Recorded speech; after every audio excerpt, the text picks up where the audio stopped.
Shri doctor Nagasuri Venugopal సంపాదకత్వంలో వెలువడిన గాంధీయే మార్గం 3వ భాగం, అంటే 3వ వాల్యూమ్లో మంది 3వ భాగం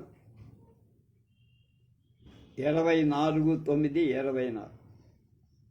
ఇందులో నాగసూరి వేణుగోపాల్ రాసినటువంటి తక్షణ అవసరాలను తక్కువ ఖర్చుతో త్వరగా మెరుగ్గా అనేటువంటి దాన్నే గాంధీయన్ ఇంజనీరింగ్ అంటారట. గాంధేయ సాంకేతిక విజ్ఞానం ఇటువంటిది ఒకటి ఉందా అని కూడా అనుమానం రావచ్చు. ఒక దశాబ్దంగా గాంధీజీని లోతుగా అధ్యయనం చేయటం పెరిగింది.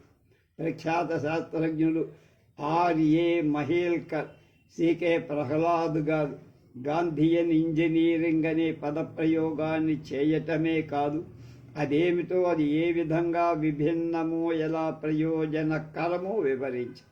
2010 ఏప్రిల్లో చేసిన Gandhian engineering more from less for more అనే ప్రదర్శన చాలామందికి ఆశ్చర్యాన్ని, ఆనందాన్ని నింపి. మహేల్కర్ ప్రఖ్యాత రసాయన శాస్త్రవేత్త, సిఎస్ఐఆర్ డైరెక్టర్ జనరల్గా పనిచేశారు. సికే ప్రహ్లాద్ మేనేజ్మెంట్ విభాగపు నిపుణుడు. వీరిద్దరూ ఈ గాంధీయన్ ఇంజనీరింగ్ భావనను ప్రపంచవ్యాప్తం చేయాలని ప్రయత్నిస్తున్నారు. అయితే సికే ప్రహ్లాద్ 2010 ఏప్రిల్లోనే చనిపోవడం విషాదం.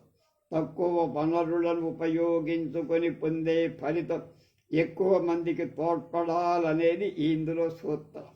అత్యున్నతమైన టెక్నాలజీ ద్వారా ఉన్నత ప్రమాణాలతో తక్కువ ఖర్చుతో ఎక్కువ మంది ప్రయోజనం చేకూర్చేదే ఈ గాంధీయన్ ఇంజనీరింగ్.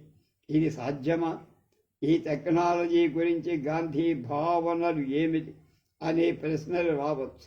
ఈ విషయం ఈ శాస్త్రవేత్తల ద్వయానికి బాగా తెలుసు కనుకనే ఉదాహరణతో వివరిస్తారు. సర్వైవల్ ఆఫ్ ద కైండెస్ట్ అనే music of the spinning wheel అనే 700 పేజీల పుస్తకంలో వాళ్ళిద్దరూ వివరించారు. ఎవరు? సుధీంద్ర కులకర్ణి. పూర్తిగా విభిన్నంగా ఆలోచించడం గాంధీజీ స్టైల్ అంట. యాపిల్ సంస్థను ప్రారంభించిన వారిలో ఒకరైన స్టీవ్ జాబ్స్ గాంధీజీ అంటే వ్యక్తిగతమైన ఆరాధన ఉండేదని, విభిన్నంగా ఆలోచించే రీతికే గాంధీ స్ఫూర్తిని జేబ్స్ జీవిత చరిత్రలో వాల్టర్ ఐజాక్ సన్ అని ఆయన వివరించారు.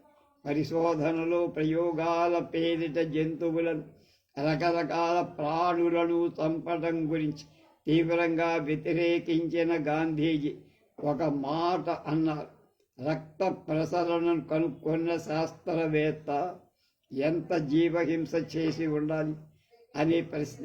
కాస్త నెమ్మదిగా ఈ ప్రశ్న వైపుకు దృష్టి పెడితే గాంధీజీ భిన్న కోణం దిశ ఏమిటో మనకు అర్థమవుతుంది.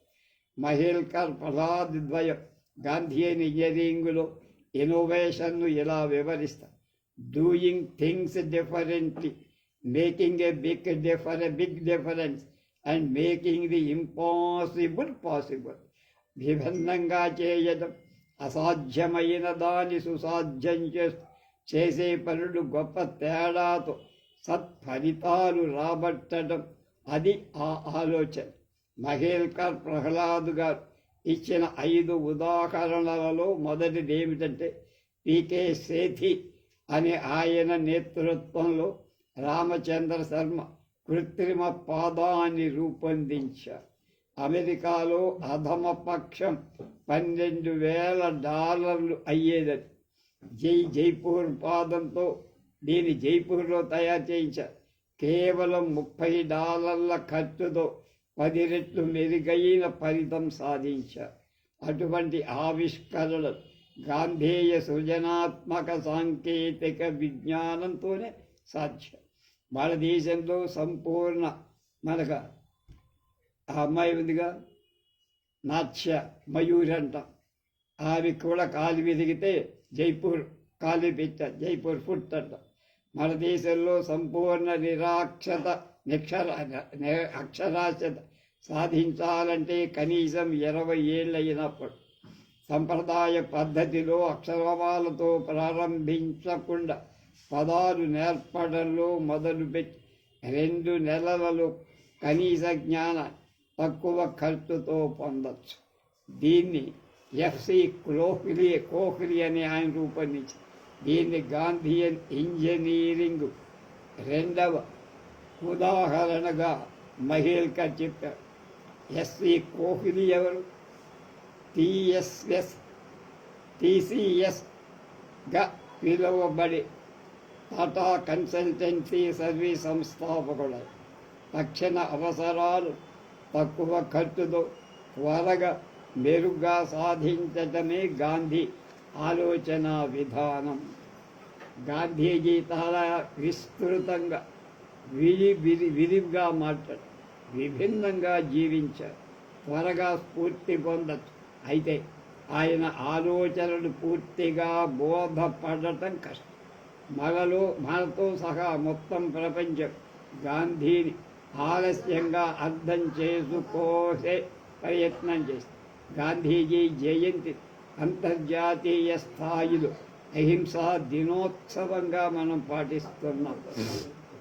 గాంధేయవాదాన్ని లోతుగా అధ్యయనం చేసిన బిఆర్ నందా మహాశయుడు కూడా గాంధీజీ ఆర్థిక విధానాలు ఇవాల్టికి సరిపోవని, మరెక్కడికో దారి తీస్తాయని in search of Gandhi essays and reflections అనే గ్రంథంలో అభిప్రాయపడ్డారు.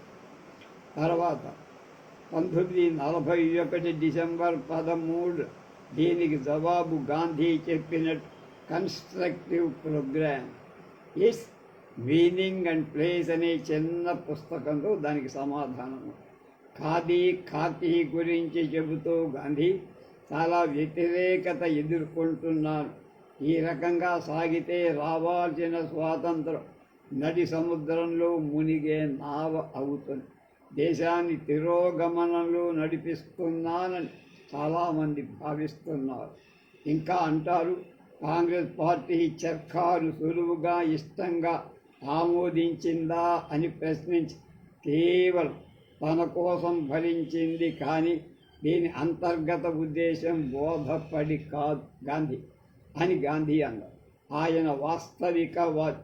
ఆర్థిక పురోగతికి చర్ఖాను శాశ్వత ప్రాతిపాదికగా తీసుకున్నారా? అహింసతో దోపిడీ లేని సామరస్యాన్ని ప్రోధి చేసి ఆర్థిక పురోగతిని గాంధీ కోరారు.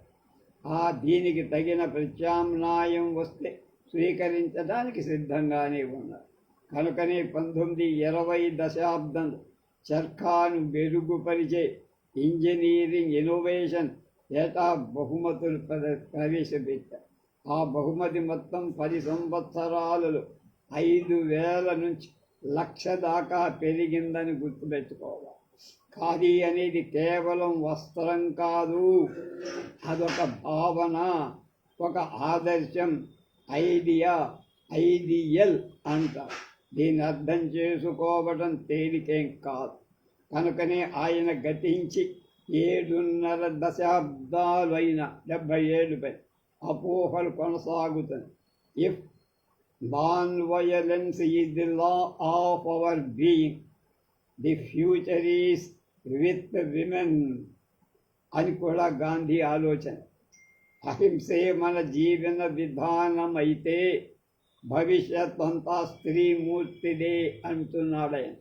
ఇటువంటి ఆలోచనలు ఒక ప్రాంతానికి, ఒక కాలానికి, చట్టానికి బందీలయ్యేవి కావు.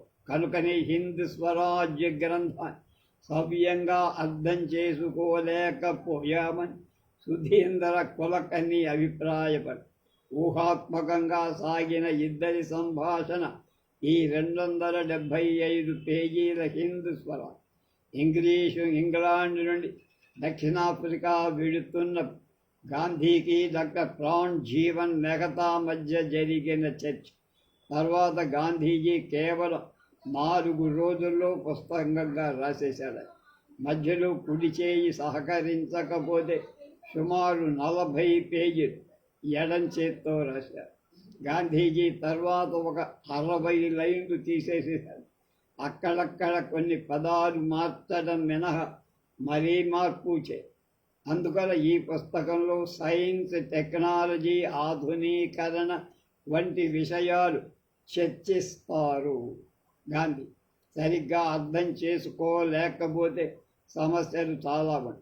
ఇదే ఇంతవరకు హింద్ స్వరాజ్కు మూలమైన డాక్టర్ జీవన్ మెహతా 1909 నవంబర్ 8 గోపాలకృష్ణ గోఖలేకు రాసిన ఉత్తరంలో గాంధీజీని మహాత్మా అని పేర్కొన్నారు. అది ట్యాగూర్ పిలవడం కంటే చాలా కాలం ముందు ఇలాంటి విషయాలు లోతుగా గమనించిన మహేల్కర్, సికే ప్రహ్లాద్ గారు ప్రపంచానికి చాటాలని 2010లోనే భావించడం విషయం. అంతర్జాతీయంగా 800 రూపాయలకు లభించే హైపటైటిస్ వ్యాక్సిన్ కేవలం 30 రూపాయలు. శాంతా బయోటిక్ సంస్థకు చెందిన ఐ వరప్రసాద రెడ్డి సాధించి ప్రపంచవ్యాప్తంగా సగం మార్కెట్ను వాడకం కైవసం చేసుకోవటం కూడా గాంధీయన్ ఇంజనీరింగ్ విధానమై అనాలి. 4 నిమిషాలు తొక్కితే 4 గంటలు వెలిగే ఎల్ఈడి కెపాసిటర్ సికే ప్రహ్లాద్ శిష్యుడు ఆశీష్ గావుడే రూపొందించారు. అంటే ఆ కెపాసిటర్ $50 ఖరీదు నుంచి $5 వచ్చేసిన. అది తన పరిశోధన ద్వారా ఆ ఆలోచనలు చేసిన ప్రపంచ ప్రసిద్ధి చెందిన శాస్త్రవేత్త. మాటల కన్నా చేతలు, ఫలితాలు ప్రధానమని శాస్త్ర విభాగాల నిపుణులు వీళ్ళంతా. గాంధీ విభిన్నమైన సృజనాత్మకమైన ఆలోచన మనం స్వీకరించినా స్వీకరించకపోయి ప్రపంచవ్యాప్తంగా విశేష అధ్యయనం వాటి మీద జరుగుతోంది అన్నారు డాక్టర్ నాగసూరి వేణుగోపాల్.